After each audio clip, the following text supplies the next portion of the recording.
What's up, guys? We are back with a full slate of MLB action here on Tuesday, July 22nd. We're going to give out plays on every MLB game on the slate. I'll give you my favorite underdog pick of the day and my massive lock, my pick that regardless of price, I think is the highest chance of cashing today. Slam that like button and subscribe to the channel if you want to keep seeing these videos every single day, and let us know what you're thinking in the comments. I personally answer every comment every day. Check the pinned comment throughout the day to see our favorite picks, and it pays to check back a couple of times per day to see if there are any changes with injury news coming out and starters being confirmed. Yesterday, guys, went okay. Not too bad at all, to be honest. We had Detroit, Pittsburgh, the no-run first inning in that game.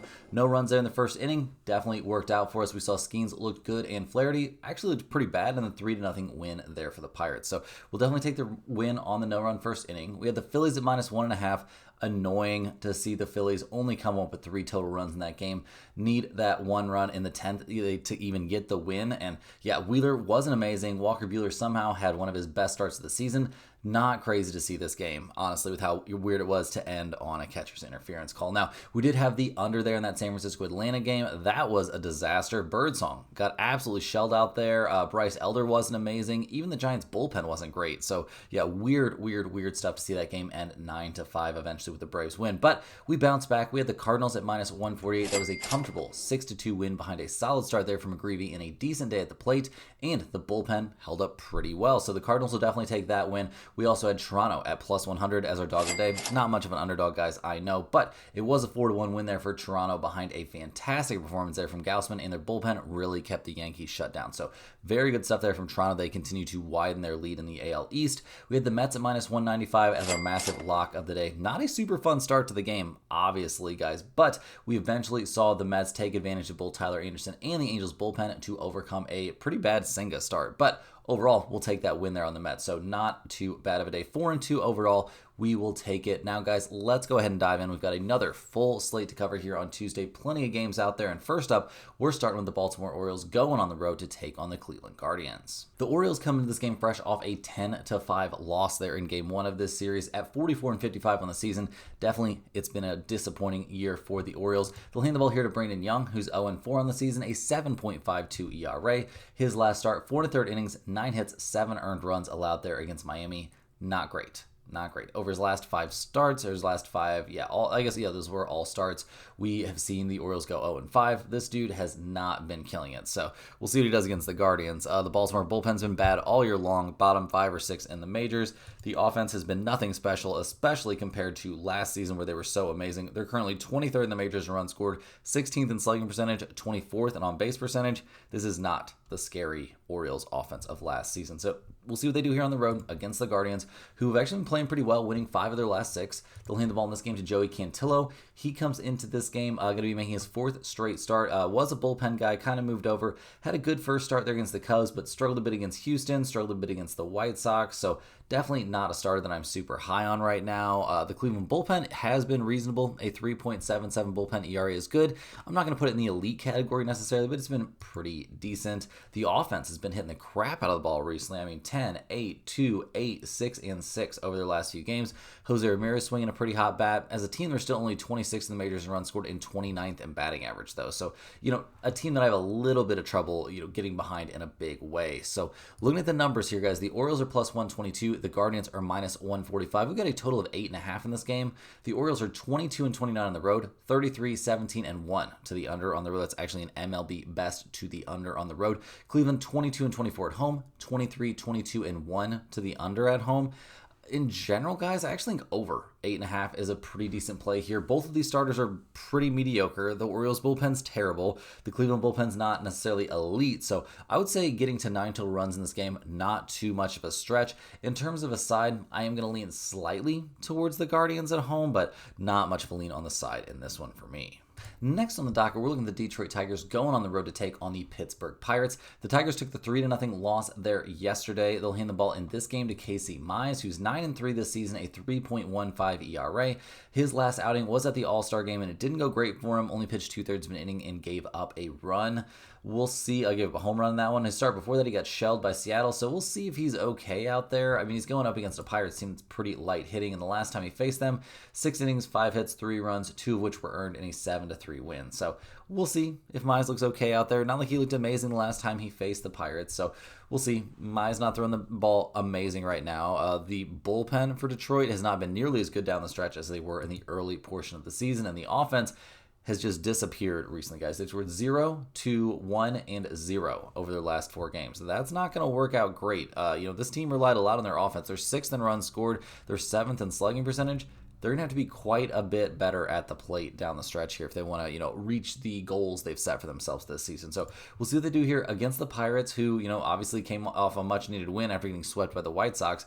They won't be able to put Skeens on the mound today, though. They're going to hand the ball to Mitch Keller, who's 3-10, a 3.48 ERA. This guy's actually been pretty good this year. He just struggles to get runs scored. He hasn't given up more than 2 earned runs over any of his last 5 starts. Despite that, the Pirates are only 3-2 over that sample size. So we'll see what they do here against Detroit.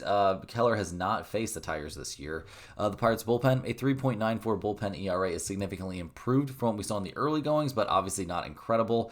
The offense, pretty bad, guys. Last in runs scored, last in slugging percentage, and 28th in batting average. So not exactly a team you can trust to put up a lot of runs. Now, looking at the numbers of this game, the Tigers are minus 150. The Pirates are plus 130. We've got a total of 8.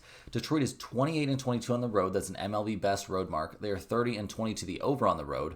The Pirates 26-24 at home, in basically a 500 over-under team at home. Well, I don't really think I can justify backing the Pirates here, even with Mitch Keller on the mound and throwing the ball well, but I guess you could maybe talk me into it. In terms of the total, I'm going to lean a bit towards the over, but neither team swings the hottest bats right now, so I don't love that either. Generally speaking, guys, this game's just a big stay-away spot for me. If you're begging me for a side, I think Detroit probably bounces back here and gets the win, but don't make me be on this game.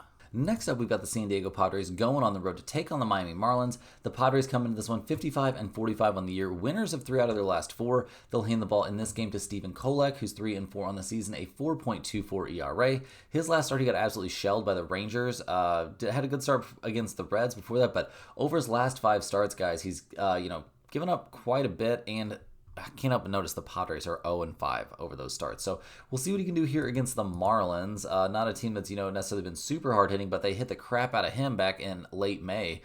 Gave up 6 earned runs over his 5 1/3 innings and an 8-6 eventual win for the Padres. So at least I guess they won, but the Padres bullpen, it's been great all year long. They're currently first now in the majors, a 3.15 bullpen ERA. The offense, though, has not been anything special. They're 25th in runs scored, 25th in slugging percentage, 16th in batting average. They scored 2, 8, 2, 7, 1, 5, and 4 over their last few games, and they've been winning those games pretty low scoring. So we'll see what they do here against the Marlins, who did lose game 1 of the series 2-1. They'll hand the ball here to Edward Cabrera, who's 3-4 on the year, a 3.61 ERA. His last start wasn't great, struggled against the Orioles back pre-All-Star break, so he's had a nice long rest. This will be his first start in 11 days. Overall, he's been very good this year. We'll see what he can do against the Padres. Is this a team that he's faced? No, he has not faced the Padres yet this year. So we'll see how that looks, but I'm expecting him to go out there and have a pretty good time. The Marlins bullpen has been improving, still sitting with a 3.99 bullpen ERA. I'm not going to throw you a parade for that, but they've been getting better over the course of the year. The offense, 1, 4, 3, 8, 11, and 6 runs over their last few games. They do have some very positive history against this opponent. They are 9th in the majors in batting average and 19th in on-base percentage. So we'll see what they can do here at home. Looking at the numbers, the Padres are minus 105. The Marlins are minus 115. We've got a total of 8. The Padres are 23-27 on the road, 26-22 to the under on the road. Miami is 22-28 at home, 29-21 to the under at home. Under 8 might be a little bit of a stretch. You want to kind of start staying away from some unders where you can here in the back half of the season. The overs start to be the trend. But in terms of a side, I'm definitely leaning towards the Marlins here pretty hard. I think Cabrera's going to have a good outing. Kolek has some very negative history against the Marlins this season, so that makes me nervous. And the Padres' offense is nothing special, so definitely think this is a good spot to be here on the Miami Marlins. Hey guys, hopping in here with a quick shout out to the sponsor of today and every day's video, and that is StumpTheSpread.com. Click the link in the description to go over there and see the top confidence picks from our entire team of experienced cappers. Right now, our premium members are getting daily MLB and UFC picks, with NFL and college football coming up before you know it. Major League Baseball has been our most profitable sport the last several years in a row and has had a great 2025 season so far. At StumpTheSpread.com, you'll be able to see exclusive free picks that are only posted there, our free-to-use bet size calculator, and our premium top confidence picks, which might not and usually will not not always match what you see here in the video, as I am not the premium handicapper for MLB over at Stump the Spread. We've got a monster over there with many more years of experience than me that covers MLB. He uses some very sophisticated tools and algorithms, taking a crazy amount of data points into consideration for every single game. A ton of work goes into those premium plays every single day, and he got off to an absolutely blistering start to the month of July. Now, maybe a little bit of struggle here and there after the All-Star break, but you have to expect that a little bit. I mean, over his last, what is it up to now? Let's see, that would be 53 over his last 53, or no, after over his last 70 picks, he's 53 and 19. That is crazy work, guys. Crazy work. Yesterday, he ended up going 3-2, so not like the hottest day, but he did cash his biggest play of the day, a 2-unit play there on the Detroit-Pittsburgh no-run first inning. Very, very good stuff across the board. Still looking to have an incredibly profitable July out there. So we'll see how that goes down the stretch. Definitely consider going over to Stump the Spread and signing up for those premium picks, but also check out our free email newsletter over there. All you have to do is sign up for a free account. We just need your name and your email address. That's it. You'll be on that free email newsletter list. You'll get one email per day straight to your inbox. Also check your spam folder if you're having any issues with that, but straight to your inbox. There will be at least one free pick in there, oftentimes 2 free picks, information on niche sports betting like golf, NASCAR, tennis, stuff like that. Also, guys, parlays are often included in those emails. So definitely want to check that out if you're, one of those parlay fans, or just in general looking for some extra free knowledge about sports betting on a daily basis. Also, if you're a huge fan of what we're doing here every single day, click the little join button right below the video to sign up for a YouTube channel membership. YouTube channel members get early access to all of our videos, get their names up on screen in every video, but more importantly, guys, you get access to our members only giveaways. We'll be giving away a Stump the Spread hoodie to one random YouTube channel member here in, 6 days now, because we gave one away on the 21st. So we'll be giving another one away on the 28th. And yeah, every single YouTube channel member is entered for those giveaways. Also, like I said, early access to the videos can be kind of nice. So guys, we've got a ton of games to look at here over the rest of the slate. So let's go ahead and dive back in. Next up, we're going to be looking at the Boston Red Sox going on the road to take on the Philadelphia Phillies. Boston comes into this game fresh off a 3-2 loss there in game 1 of this series. They're going to try and bounce back, handing the ball to Richard Fitz, one of the greatest names in baseball, I've got to say, but the dude's only 1-3 on the year, a 4.28 ERA. His last start, 5 2/3 innings, 5 hits, 3 runs, 2 of which were earned in a 9-3 win against the Colorado Rockies. I'm not going to throw you a parade for that kind of performance, but, he wasn't terrible, so I guess there's hope that he'll continue to improve. The Boston bullpen's been excellent this year, no question about that. Top 5 in the majors right now. The offense, though, has been in a bit of a slump. They've scored 2, 6, 0, 1, and 4 over their last few games. Not swinging the hottest bats here. They are 5th in the majors in runs scored and 8th in batting average, so they're not like terrible or anything like that, but definitely not swinging the bats like an elite offense at the moment. So we'll see what they do here on the road against the Phillies, who come into this game not playing great either. They're 57 and 43 on the year. They're only a half game up on the Mets for the top spot there in the NL East. They're going to hand the ball in this one to Christopher Sanchez, who's 8-2 this season, a 2.50 ERA. His last time out just shut down the Padres. 7 1/3 innings, 6 hits, 1 earned run allowed. He's allowed exactly 1 earned run in each of his last 5 starts. Somehow, guys, the Phillies still managed to be only 3-2 over that span, and I'm going to put a lot of that blame on their bullpen. It's not very good, a 4.25 bullpen ERA. That's been around the level of that bullpen basically all year long. So maybe something they'd want to try to address here, before the trade deadline. We'll see, though. The Phillies offense, 3, 2, 9, 5, 2, and 4 runs scored over their last few games. Not swinging the hottest bats. They're 12th in runs scored despite being 5th in on base percentage and 7th in batting average. I mean, they're just not hitting the ball right now. We'll see if they can bounce back a little bit here going up against Richard Fitz. I don't think that's impossible, but they are not swinging the hottest bats. So looking at the numbers here, guys, the Red Sox are plus 170. The Phillies are minus 205. We've got a total of 8.5. Boston 22 and 27 on the road, so not a very good road team. 26 and 23 to the over on the road. The Phillies 31 and 18 at home. 25, 21 and 3 to the over at home. I'm probably not interested in anything to do with the over, given these two offenses are swinging some very cold bats. I'm not taking the under either, though, guys.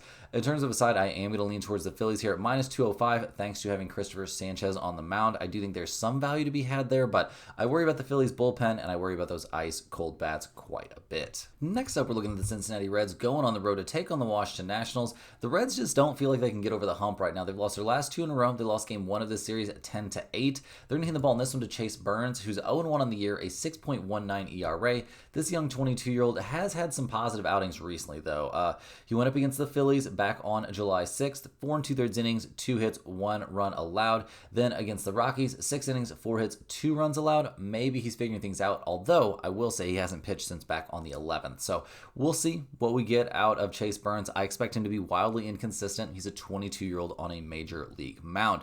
Now, the Reds bullpen seems like it's figuring itself out again. They're down to a 3.91 bullpen ERA, and we've seen this bullpen be very good earlier in the year, so maybe they're going to be fine, but I'm not exactly holding my breath for that.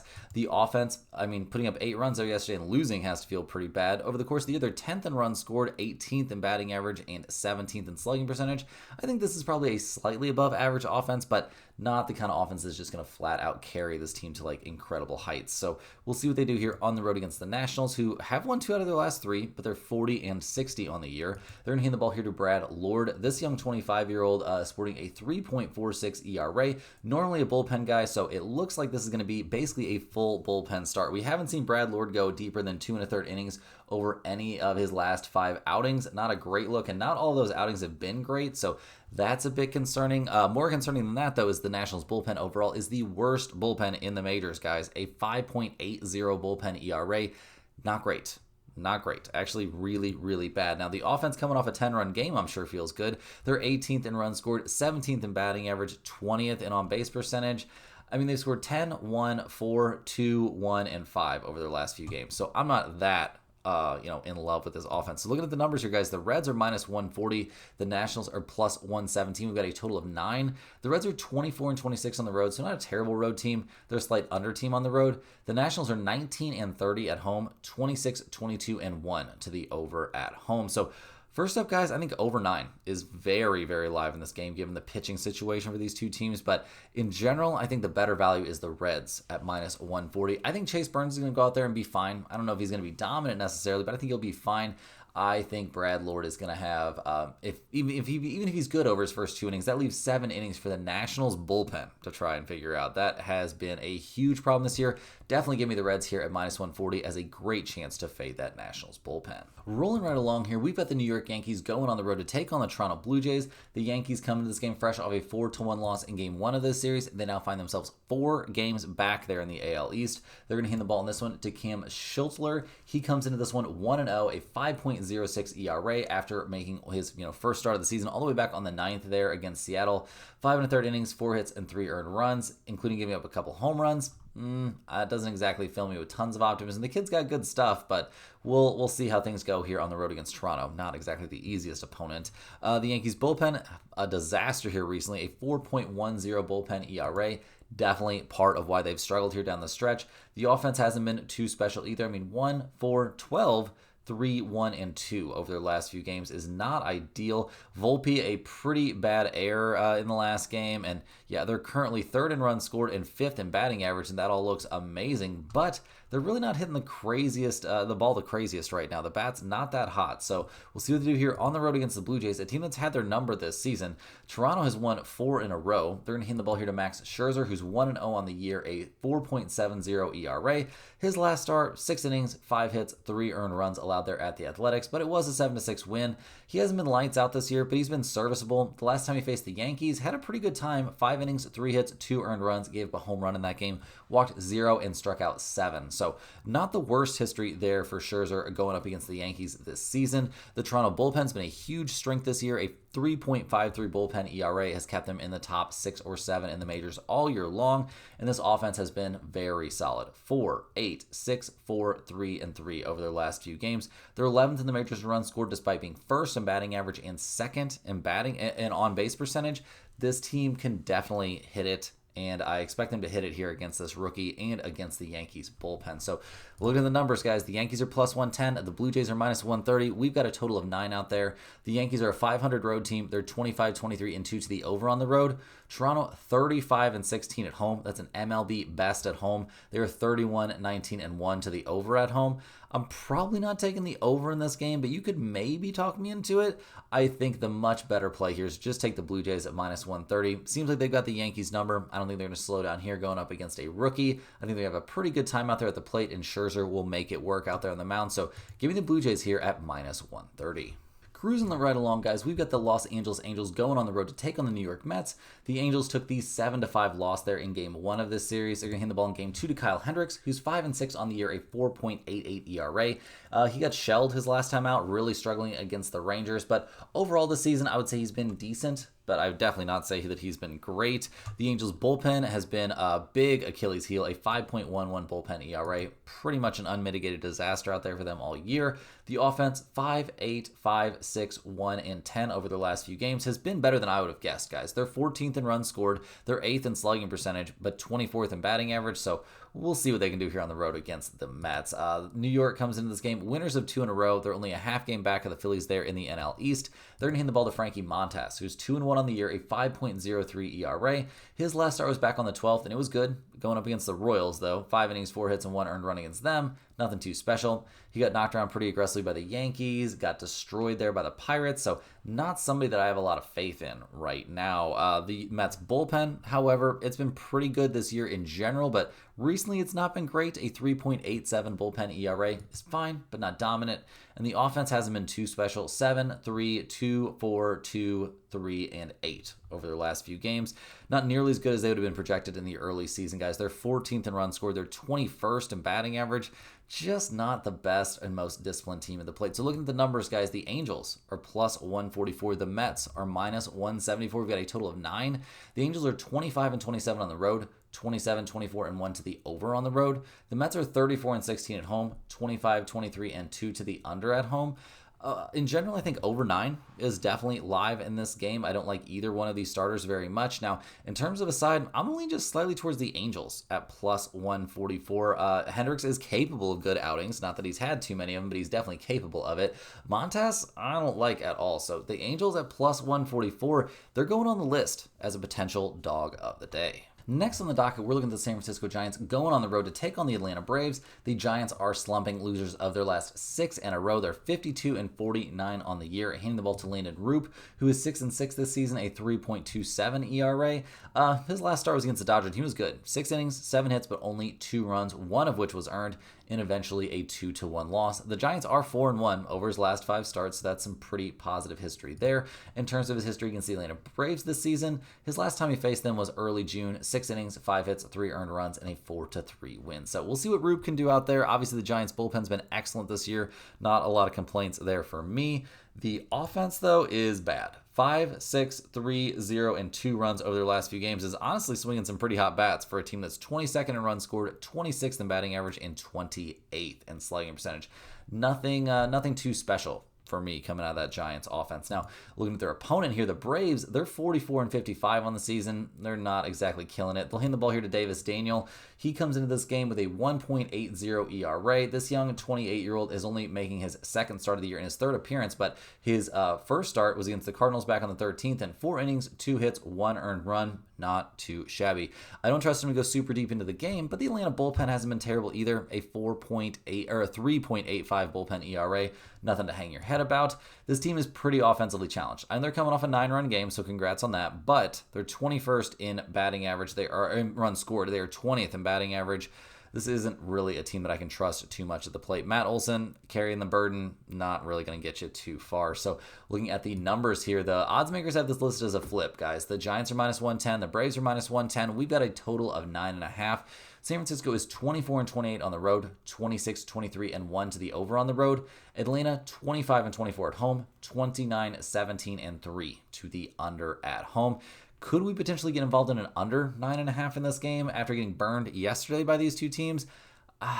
It's probably my favorite play on the game, if I'm being honest. Now, in terms of a side, I will lean slightly towards the Giants with Roop on the mound, but none of this, guys, is going anywhere near the pinned comment. Rolling right along, we're looking at the Chicago White Sox going on the road to take on the Tampa Bay Rays. The White Sox have somehow won 4 in a row, including an 8-3 win in Game 1 of this series. They're going to hand the ball here to Davis Martin. He comes into this game 2-7 on the year, a 3.79 ERA. He has been dealing with some forearm stuff, and yeah, he hasn't pitched since back on the 12th of June. So he's basically missed more than a month here. He was decent, but not great. We'll see what he does coming off of the IL. that could be a little bit sketchy. We'll see what he does here going up against the Tampa Bay Rays. Has he faced the Rays yet this year? No, he has not faced Tampa Bay this season. So we'll see. We'll see what we get out of Davis Martin coming off a forearm issue. Now, the bullpen for the White Sox has been weirdly competent, a 3.90 bullpen ERA. Not too bad, and the offense has been on fire. 8, 7, 10, and 10 over their last 4 games. They're still 27th in the majors in runs scored and last in batting average, but they come into this game swinging some pretty hot bats. So we'll see what the Rays can do to calm that down. Tampa Bay not having the best time, guys. They're all the way 7.5 games back there in the AL East after sniffing at the the top spot. Now they're going to hand the ball here to Drew Rasmussen, who's been very good this year. 7-5, a 2.86 ERA. His last outing was in the All-Star game, and he was very good over his 1-inning pitch. Didn't even give up a hit. Before that, he'd had back-to-back solid starts. A good start against Boston, a good start against Minnesota, but only going 2 innings in each of those 2 games. So we'll see if he can stretch it out, go a little bit deeper into this game. In terms of history against the White Sox this season, it appears he does not have any. So we'll see how that goes.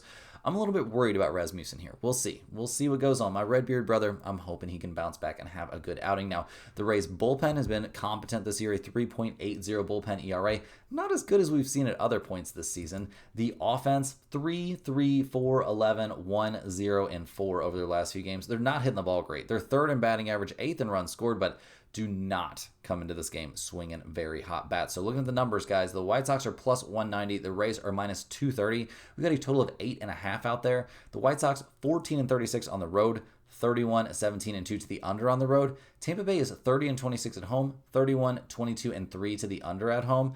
With how hot the White Sox bats have been right now, it's almost scary to fade them, but I am going to lean slightly towards the Rays here, but this is not going anywhere near the pinned comment. I was hoping that the Rays could maybe be my lock of the day, but they are nowhere close, given the problems that Rasmussen's had recently, and we don't really know what we're going to get out of Davis Martin there starting for the White Sox. Next up, guys, we've got the Kansas City Royals going on the road to take on the Chicago Cubs. The Royals came up with a crazy 12-4 win there in Game 1 of this series, but at 49-52, they've got a lot of work to do. They're going to hand the ball in this one to Rich Hill. We'll see how that goes, guys. I'm not expecting miracles. He hasn't pitched in the big leagues yet this year, it doesn't appear. And yeah, I'm not going to lie. I'm not super high on the pitching situation for the Royals today. Their bullpen's been good this season, a 3.65 bullpen ERA, so I guess I'm not too worried about that. But Rich Hill, I'm worried. I'm definitely concerned. Also, like, the offense for the Royals has been great their last 2 games, but over the course of the year has been atrocious. That's going to calm back down at some point, probably some point soon. They're 28th in the majors in runs scored and 19th in batting average.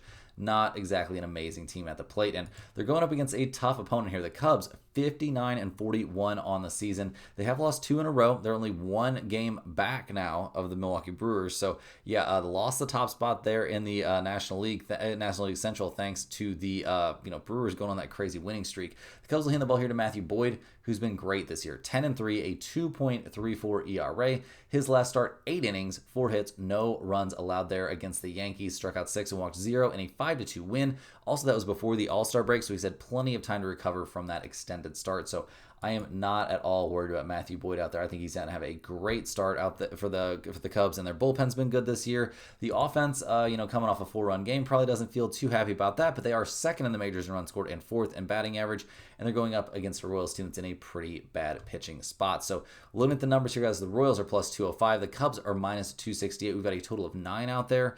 The Royals are 24-26 on the road, 28-21-1 to the under on the road. The Cubs are 32-15 at home, 24-20-3 to the over at home. I'm definitely going to be on the Cubs here in some fashion. You could take the Cubs minus 268. That could be the lock of the day. If it's not, the Cubs minus 1.5 will be in the pinned comment. So either way, Chicago going in that pinned comment. Next up, guys, we've got the Sacramento Athletics going on the road to take on the Texas Rangers. The Athletics at 42-60 on the year, not having a great time. They'll hand the ball here to JT Ginn, who's 1-2, a 4.91 ERA. This is looking like a full-on bullpen start here for the Athletics, which is not a good look for a team that's 2nd worst in all of Major League Baseball with a 5.43 bullpen ERA. Not great. Ginn has not been great coming out of the pen. So we'll see how this goes, but I'm not expecting him to be that good. I'm not expecting the Athletics bullpen to be good. The offense has scored 2, 8, 6, 6, and 4 over their last few games. They're 17th in the majors in runs scored. They're 15th in batting average. This team does have some scary bats, don't get me wrong, but How nuts are they going to go here against the Rangers? Well, I doubt they go very nuts at all. The Rangers are now one game over 500, 51-50. They're going to hand the ball here to Jacob deGrom, who is 9-2 on the season, a 2.32 ERA. His last start, 6 innings, 4 hits, 2 earned runs against the Astros in a game we eventually saw the Rangers lose 5-4 in extras, but obviously not deGrom's fault there. He's been keeping this team in a position to win all year long. We'll see what he can do here against the Athletics, a team that he faced twice back in April and dominated both times. So I think deGrom's going to go out there and be pretty nuts in this game. Obviously, the Rangers' bullpen has not been a problem. Excellent, a 3.30 bullpen ERA. The problem for this team is offense. They've scored 7, 1, 4, 2, and 5 over their last few games, which is obviously, not too bad. They're sitting at, where are they at right now? It hasn't been that pretty for them at the plate this year. I mean, they're 27th in batting average and 23rd in runs scored, but I think they're going to be A-okay in this one going up against the Athletics bullpen. So looking at the numbers here, the Athletics are plus 210. The Rangers are minus 250. We've got a total of 7.5 out there. The Athletics are 22-28 on the road. They are a slight over team on the road. The Rangers are 28-20 at home, and they're a huge under team at home, but I'm not taking under 7.5 here. I will lean aggressively towards the Rangers at minus 250, though that's got a great chance to be our lock of the day as well. Rolling through these games, we're looking at the St. Louis Cardinals going on the road to take on the Colorado Rockies. Slam that thumbs up button if you enjoyed cashing the Cardinals with us yesterday. Came up with that 6-2 win. They need to keep winning, though. They're only 3 games over 500. They'll hand the ball in this one to Eric Fetty, who's 3-9 on the year, a 4.83 ERA. 4 2/3 innings, 6 hits, 3 earned runs, and a 7-6 loss against Atlanta his last time out. Not a great look. Over his last 4 starts, the Cardinals are 0-4, and a lot of those games they didn't even have a chance. So we'll see what he can do here against the Rockies. Obviously, a terrible opponent, one of the easiest opponents you could face, but I'm not holding my breath for him to have a good time. The Cardinals' bullpen has been excellent this season, a 3.68 bullpen ERA, showing drastic improvement since the beginning of the year. The offense, though, is falling off. There's no way around that, guys. They're down to 12th in the majors in runs scored, 10th in batting average, 18th in slugging percentage. They're just not hitting the ball like they were early in the year. Yeah, it's looking a little bit rough right now for the Cardinals, but we'll see what they do here against the Rockies, who are 24-76 on the season. They'll hand the ball to Bradley Blaylock, who's 0-2 on the year, a 9.97 ERA. His last start was actually really good against the Reds, 5 2/3 innings, 6 hits, 1 earned run, but we do see the Rockies eventually lose that game 4-3. We all know the Rockies bullpen, terrible, bottom 4 in the majors, and seems like it's getting worse. The offense also very bad, guys. 28th in runs scored, 23rd in slugging percentage, last in the majors in on-base percentage. Just not a good team, obviously. So looking at the numbers, the Cardinals are minus 157. The Rockies are plus 130. We've got a total of 12 in this game. St. Louis is 22-29 on the road, 26-23-2 to the over on the road. The Rockies are 12-37 at home, an MLB worst mark there. They are 26-22-1 to the under at home. There's not a lot from this game that I love, guys. I think the Cardinals will probably find a way to win, but at minus 157 with a terrible starter on the mound, I can't get involved in that. So yeah, give me the Cardinals as a small lean, but this game is a stay away spot for me. Cruising along through these games, we've got the Houston Astros going on the road to take on the Arizona Diamondbacks. The Astros at 58-42 on the year seem like they're back on track. They've got a 5-game lead there in the AL West. They're going to hand the ball here to Framber Valdez, who's 10-4 on the year, a 2.75 ERA. His last start, 6 innings, 4 hits, 1 run, and it was unearned, allowed there against the Rangers in a game where he struck out 10 and walked 0. And we saw the Astros win that game 5-4 in extra innings. Over his last 5 starts, the Astros are 5-0. That's a pretty good look. We'll see what he can do here against the Diamondbacks. Not a team that I believe he has not faced them yet this year. So we'll see how that goes. But I'm expecting Framber Valdez to be pretty damn good out there. Now the Houston bullpen, it's also been excellent this season. A 3.28 bullpen ERA. One of the most consistently good bullpens in all of Major League Baseball. The offense, 6-11, 6-1-1 over their last few games. Their last 3 games seems like the offense is back on track. They're 14th in the majors in runs scored, but 2nd in batting average, 10th in on-base percentage, and 11th in slugging percentage. They've got some legitimate bats out there in Houston, guys, so I'm not too worried about them at the plate. Now, they're going up against a team in the Diamondbacks who seem like they were making a little bit of a charge there, but they have won 4 out of their last 5 despite losing game 1 of this series. They're going to hand the ball here in game 2 to Eduardo Rodriguez, who's 3-6 on the season, a 5.94 ERA. His last start, 4 innings, 8 hits, 4 earned runs against the Padres in a 4-3 loss. doesn't exactly fill me with optimism. We'll see what he can do here against the Astros. Not a team he's faced this year, but not the easiest team to face. We all know the Diamondbacks bullpen's terrible, guys. One of the worst 5 bullpens in the majors. The offense is what's supposed to carry them, and they are 4th in runs scored and 3rd in on-base percentage and 3rd in slugging percentage. They've scored 3, 5, 10, 7, and 5 over their last few games. This is obviously one of the best offenses in the majors, no doubt about it. So looking at the numbers here, guys, the Astros are minus 130. The Diamondbacks are plus 110. We've got a total of 8.5. Houston, 24 and 23 on the road, 22, 21, and 4 to the under on the road. Arizona is 26 and 25 at home, 26, 22, and 3 to the over at home.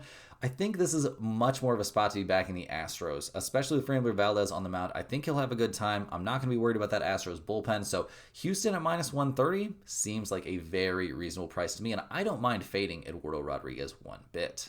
Rounding into the home stretch here, guys, we're looking at the Milwaukee Brewers going on the road to take on the Seattle Mariners. The Brewers at 60 and 40 on the year have taken over the top spot there in the NL Central. They have won their last 11 straight games, beating the Mariners 6-0 yesterday. In Game 2 of this series, they're going to hand the ball to their young phenom, Jacob Misiorowski, who's 4-1 on the year, a 2.81 ERA. He pitched in the All-Star game. He did give up a hit, but no runs in his 1 inning of work. Over his last 4 outings, we see the Brewers are 3-1 with that only loss coming in a weirdly bad start against the Mets. He backed that up by dominating the Dodgers, guys. 12 strikeouts over 6 innings, giving up only a single run on 4 hits and a 3-1 win. So, yeah, loving what we're seeing from Misiorowski. I'm expecting him to go out there and look fantastic in this game. The Brewers' bullpen's been drastically improved down the stretch, but still not amazing, but, looking much more trustworthy. The offense has been good as well. 6, 6, 8, 2, 8, and 6 over their last few games. They're all the way up to 7th in the majors in runs scored. They're 12th in batting average. This team is legit, guys. Very, very legit. So we'll see what they do here in Seattle. I mean, winning Game 1 had to feel good. The Mariners at 53 and 47 are handing the ball to Logan Gilbert, who's 2 and 3 on the year, a 3.39 ERA. His last start, 5 1/3 innings, 6 hits, 2 unearned runs, surrendered there in an 8-4 win against the Tigers. He also struck out 9 in that game, so he's looked very, very good. Rounding into form here, obviously, it hasn't been a normal season for him. I'm expecting him to continue to get better as the year goes on. The Mariners' offense, not too bad either this year. Their bullpen's drastically improved, and their offense has improved even more. Now, their last 2 games, scoring 0 and 3 runs respectively, isn't great, but they're 9th in runs scored, 14th in batting average, 9th in slugging percentage, and they've got Cal Raleigh, guys, 38 home runs. So, looking at the numbers for this game, the Brewers are actually plus 106. The Mariners are minus 126. Totals out there of 6.5 or 7. Milwaukee is 26 and 23 on the road, 25, 22, and 2 to the under on the road. Seattle, 27 and 22 at home, 24, 21, and 4 to the over at home. A couple things jump out to me in this game. First of all, I'm not going to shame anyone for taking a no-run first inning in this game. I think that's a very legitimate play, but possibly better than that, I like the Brewers here as underdogs. They're on an 11-game winning streak. They're not going to want that to end. They've got Misiorowski on the mound. They're going to hit the ball at least a little bit against Logan Gilbert here, and the Mariners bullpen, not a completely shut down kind of unit. So definitely give me a good look at the no-run first inning, but also a very good look here at the Brewers at plus 106 as a potential dog of the day. Last but not least, guys, we're looking at the Minnesota Twins going on the road to take on the LA Dodgers. The Twins lost Game 1 of this series 5-2. They're going to try to bounce back, handing the ball to Simeon Woods Richardson, who's 5-4 on the year, a 3.95 ERA. His last 4 outings have been dominant, giving up 1 run against the Pirates, giving up no runs over 5 innings against the Cubs, giving up 1 run over 5 innings against Miami, and giving up no runs and only 2 hits against the Mariners in a 10-1 win. So very good stuff over his last 4 outings. We'll see what he can do here against the Dodgers, obviously one of the scariest teams to face in the majors, but I'm expecting good stuff from him. The bullpen for the Twins, though, has been a disaster. A 4.18 bullpen ERA, not good.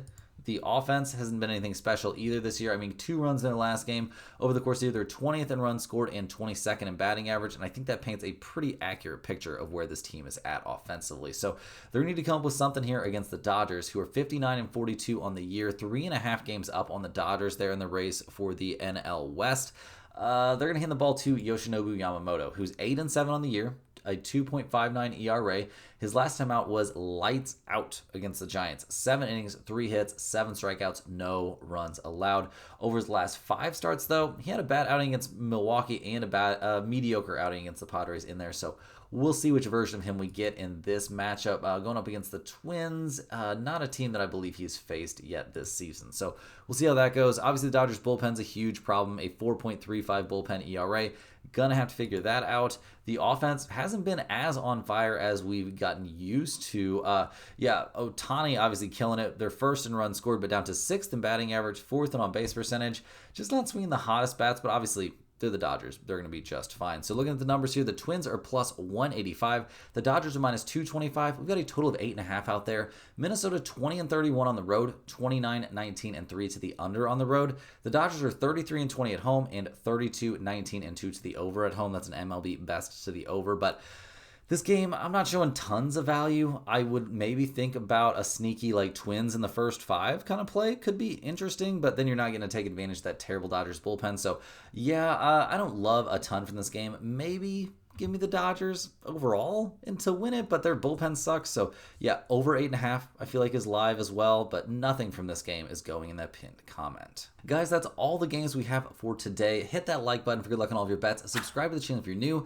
Let me know in the comments any questions you have on today's slate. I'm more than happy to get back to you. I appreciate everyone for watching this video. Click the link in the description to get over to stumpthespread.com. Check out all the premium plays over there. Definitely get on the free email newsletter. It's absolutely free and it's great value straight to your inbox every single day. So definitely check that out. All we need is your name and your email address. And if you're not getting those emails, guys, check that spam folder. That's usually what's going on. Guys, we will see you back here tomorrow, same time, same place, for more sports betting action.